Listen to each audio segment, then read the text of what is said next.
نحمدہ ونصلی علی رسولہ الکریم اما بعد۔ میرے محترم بزرگ اور دوستو، ہمارے شیخ الحدیث رحمۃ اللہ علیہ ایک واقعہ دوران سبق بتلایا کرتے تھے، اور آپ اس واقعہ کو بتلاتے ہوئے آپ دیدہ ہو جایا کرتے تھے کہ ایک اللہ والے تھے، ان کا نام تھا چاند شاہ۔ انہوں نے خواب دیکھا کہ حضور صلی اللہ علیہ وسلم اپنے چاروں ساتھیوں کے ساتھ، یعنی حضرت ابوبکر، حضرت عمر، حضرت عثمان غنی، حضرت علی رضی اللہ عنہم اجمعین، ان چاروں ساتھیوں کے ساتھ تشریف لائے ہیں۔ تو حضرت چاند شاہ رحمۃ اللہ علیہ فرماتے ہیں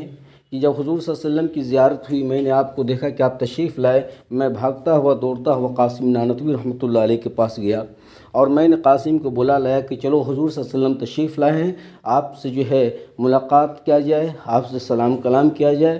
تو قاسم نانوتوی رحمۃ اللہ علیہ میرے ساتھ چلنے لگے، مگر قاسم نانوتوی رحمۃ اللہ علیہ دھیرے دھیرے چل رہے تھے، اور میں دوڑتا ہوا بھاگتا ہوا حضور کے پاس جا رہا تھا۔ میں جب پہلے ہی پہنچ گیا تو حضور صلی اللہ علیہ وسلم نے مجھے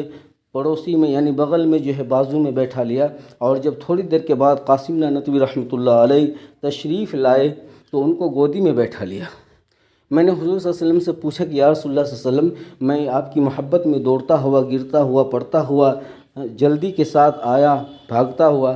تو آپ نے مجھے بازو میں بیٹھا لیا، اور قاسم نانوتوی تو دھیرے دھیرے آ رہا تھا، اس کو آپ نے گودی میں بیٹھا لیا۔ حضور صلی اللہ علیہ وسلم نے اس سے وجہ پوچھی، یعنی کہ حضرت قاسم نانوتوی رحمۃ اللہ علیہ سے، کہ آخر ایسی کون سی بات تھی کہ تم دھیرے دھیرے چل رہے تھے؟ انہوں نے فرمایا، قاسم رحمۃ اللہ علیہ نے، یا رسول اللہ صلی اللہ علیہ وسلم، میں آپ کے قدم مبارک کے نشان تلاش کر رہا تھا کہ آپ کے قدم پر جو ہے قدم پڑ جائے تو کچھ ہمیں برکت جو ہے حاصل ہو جائے، اس لیے میں دھیرے دھیرے چل رہا تھا۔ میرے محترم بزرگ اور دوستو، جب حضور صلی اللہ علیہ وسلم کے قدم پر قدم پڑنے سے ہمیں برکت حاصل ہو سکتی ہے، تو اگر ہم حضور صلی اللہ علیہ وسلم کی زندگی پر اپنی زندگی کو نچھاور کر دیں، اسی نمونے پر، طریقے پر زندگی کو اگر ہم چلائیں، تو کتنی بڑی بات ہوگی اور کتنی برکت حاصل ہوگی۔ اللہ پاک ہم سب کو جو حضور کے نقش قدم پر چلنے کی توفیق عطا فرمائے،